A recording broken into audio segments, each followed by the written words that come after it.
BBAలో university second rank, third rank సాధించడం Sun International విద్యార్థులకే సాధ్యం. Welcome to Telugu one journalist laundry.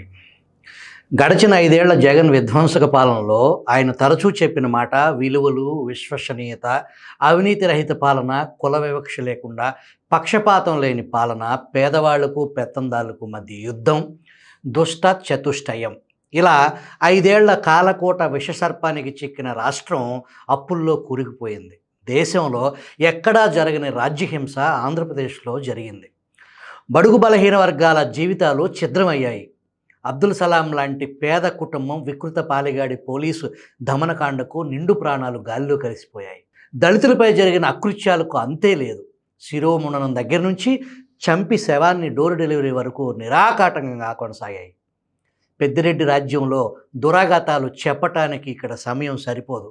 Dalit judge రామకృష్ణకు అంతులేని వేధింపులు, మాస్క్ అడిగిన డాక్టర్ సుధాకర్ని ఏం చేశారో మనందరం చూసాం. పారిశ్రామికవేత్తలు రాష్ట్రం నుంచి పరారయ్యారు. ఇంత చేసిన జగన్ రెడ్డి జాతీయ స్థాయిలో ఇష్యూస్ చేస్తున్నారంటే దాని వెనుక ఖచ్చితంగా ఒక డార్క్ సీక్రెట్ ఉంటుంది. జగన్ ఏం చేసినా ఖచ్చితంగా ఒక పథకం ప్రకారం అడుగులు వేస్తారు. రాష్ట్రాన్ని అల్లరి చేయాలి, జాతీయ అంతర్జాతీయ పెట్టుబడిదారులకు తప్పుడు సంకేతాలు పంపించాలి. నేను అనేవాడిని ఒకడిని ఉన్నాను, ఎక్కడికి వెళ్ళలేదు అని ఈ రాష్ట్రం వైపు చూసే పారిశ్రామికవేత్తలకు వార్నింగ్ ఇవ్వటం మొదటిది.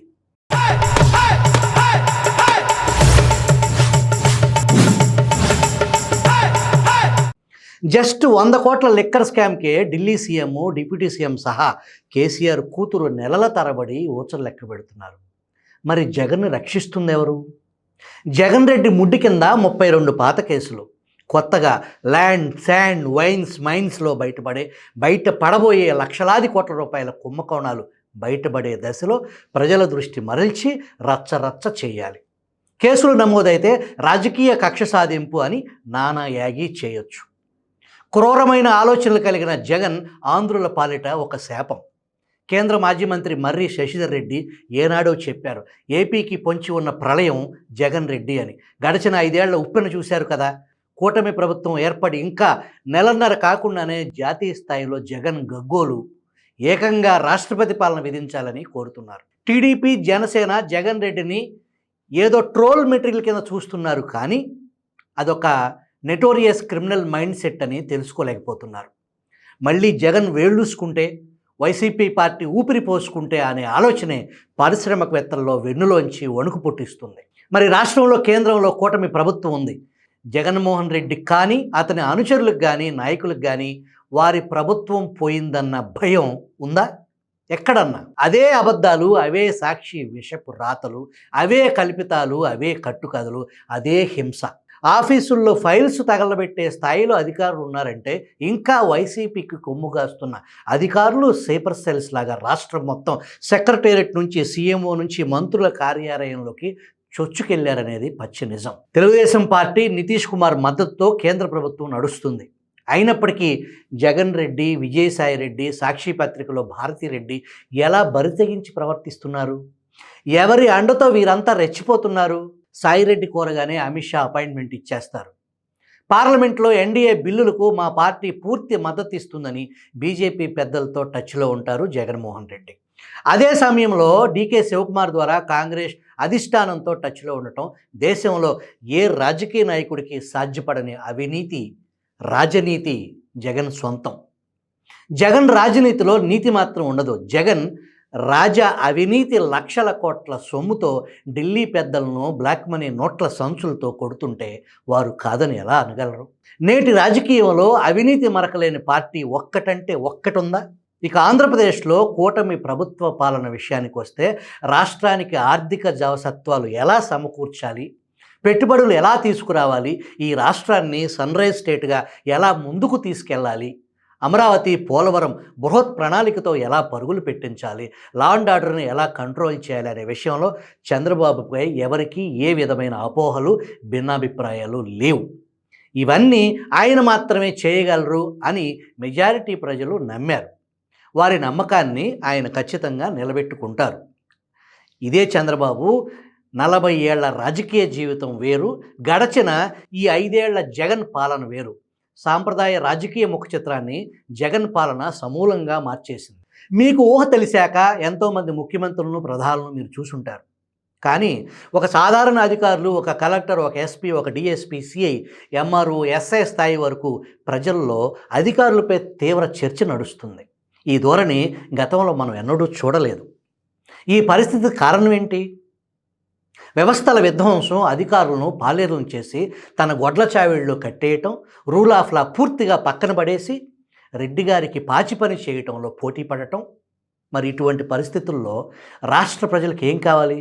కూటమి పార్టీల కార్యకర్తల ఆకాంక్షలు ఏంటి అంటే, ఈ రాష్ట్రాన్ని ఆర్థికంగా బలోపేతం చేయటంలో చంద్రబాబు విజన్ ఎంత అవసరమో, అదే సమయంలో ఏకకాలంలో నేరచరిత్ర ఉన్న అధికారుల పోస్టింగ్ విషయంలో జాగ్రత్తలు తీసుకోవటం లేదు అనే విమర్శలకు కారణమవుతుంది.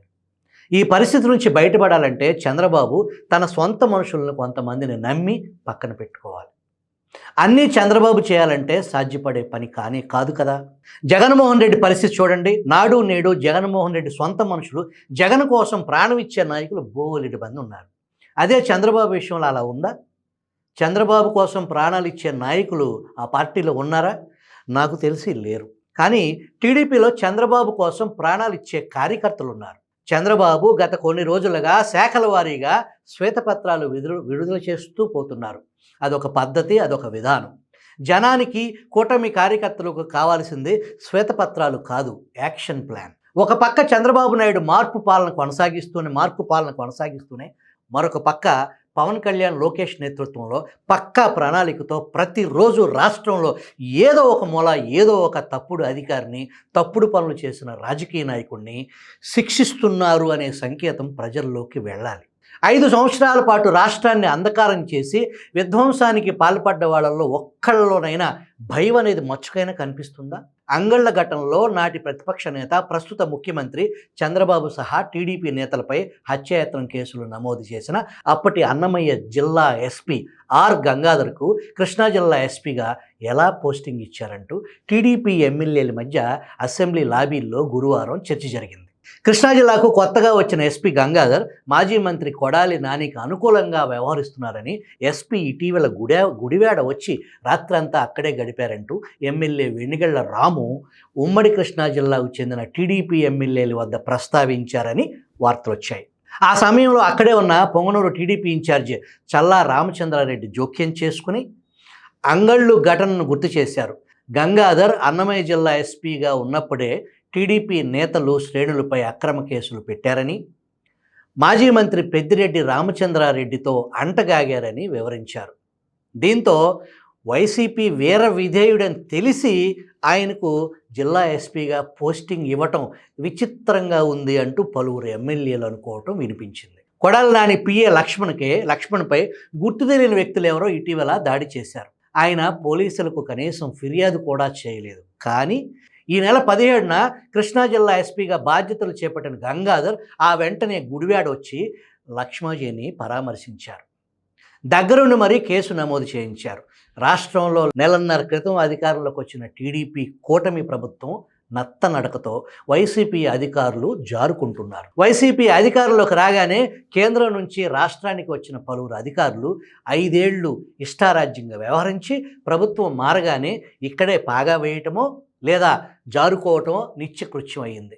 కొంతమంది చింతా చీకులు లేకుండా హాయిగా కేంద్ర సేవలకు తిరిగి వెళ్ళిపోతున్నారు. పన్నుల శాఖలో డిప్యుటేషన్పై వచ్చి పనిచేసి ఇటీవలే ఒక రెడ్డి చెప్పా పెట్టకుండా వెళ్ళిపోతే తాజాగా ఐఎన్పిఆర్ మాజీ కమిషనర్ విజయ్ కుమార్ రెడ్డి కలకత్తాలో తేలారు. అక్కడ రీజనల్ పిఐబి ఇన్ఛార్జిగా బాధ్యతలు కూడా తీసుకున్నారు. ఏపీలో 5 ఏళ్ల పాటు పనిచేసిన ఆయన హయాంలో సమాచార శాఖలో అనేక అక్రమాలు జరిగినట్లు ఆరోపణలు ఉన్నాయి. కొన్ని ఆధారాలతో పాత్రికేయ సంఘాలు ఫిర్యాదు కూడా చేశాయి. ఈ నేపథ్యంలో రాష్ట్ర ప్రభుత్వ అనుమతి లేకుండా కేంద్ర సర్వీసుకు అధికారులు తిరిగి వెళ్లరాదంటూ సీఎం చంద్రబాబు నాయుడు ప్రకటించారు. ఆ మేరకు ప్రభుత్వం నోట్ కూడా విడుదల చేసింది. ఏమైందో తెలియదు, కానీ ఏపీలో ఏకపక్షంగా అడ్డగోలుగా వ్యవహరించిన విజయ్ కుమార్ రెడ్డి రాష్ట్రం దాటి వెళ్ళిపోయారు. రాష్ట్ర ప్రభుత్వం ఆచితూచి నిదానంగా వ్యవహరిస్తుండటం, అదే అదునుగా అధికారులు జారుకుంటున్నారనే వ్యాఖ్యలు వినిపిస్తున్నాయి. ప్రభుత్వ ప్రధాన కార్యదర్శిగా తీవ్రమైన ఆరోపణలు ఎదుర్కొంటున్న కేఎస్ జవహర్ రెడ్డి జగన్ ప్రభుత్వంలో దాదాపు ప్రతి అవినీతి అక్రమానికి ఏదో ఒక రూపంలో లింక్ ఉన్న ధనుంజయ రెడ్డి టీటీడీ పవిత్రతను దెబ్బతీసి కేవలం జగన్ కేసుల లాబియింగ్ కోసమే తిరుపతి తిరుమల దేవస్థానాన్ని అడ్డం పెట్టాడన్న ధర్మారెడ్డి పదవీ విరమణకు కూడా ప్రభుత్వం పచ్చజెండా ఊపింది. మరొక వైపు ప్రతిపక్ష హోదా కూడా లేని జగన్ ఇప్పుడు మధుసూదన్ రావు అంటూ పోలీసులను బెదిరించడాన్ని మీరు చూస్తున్నారు. 5 ఏళ్ల క్రితం జగన్ అధికారంలోకి వచ్చినప్పుడు జాస్తి కిషోర్ లాంటి నిప్పు లాంటి అధికారిని మాతృశాఖకు రిలీవ్ చేయలేదు. ఆరోపణలు లేని వారిని ఎందుకు పెట్టుకున్నారని కేంద్రం గట్టిగా అడిగితే అప్పుడు పంపించారు. ఇప్పుడు చంద్రబాబు ప్రభుత్వానికి సమాచారం ఇవ్వకుండా కేంద్ర సర్వీసుల అధికారులు తిరిగి వెళ్ళిపోతుంటే ఏం జరుగుతుంది? లేదా సమాచారం ఇచ్చి అనుమతితోనే వెళుతుంటే ఏమి సంకేతం ఇస్తున్నట్లు అనే ప్రశ్నలకు సమాధానాలు లేవు. చంద్రబాబు పాలనకు వదిలేయండి, పవన్ కళ్యాణ్, లోకేష్ బాధిత ప్రజలు, కూటమి కార్యకర్తల ఆకాంక్షల కోసం తక్షణం పని ప్రారంభించాలని పలువురు కోరుతున్నారు.